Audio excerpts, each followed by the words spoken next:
This impossible feat is part of Kong Race, a 5-kilometre run paired with 20 challenging obstacles. And none are more imposing than this 13.5-foot wall. It's too slippy to run up by yourself. To clear it, you have to use teamwork. Many competitors will try to run up the wall and grab a hand, but these 3 runners are opting for a different method: the human ladder.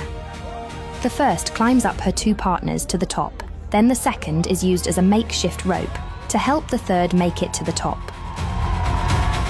Then it's simply a case of pulling the last person over the wall and completing the run. Races like Spartan Race, Tough Mudder and Kong may appear to be about strength and stamina on the surface, but the main element is teamwork. Never leaving a man behind and helping each other to achieve the ultimate goal, reaching the finish line.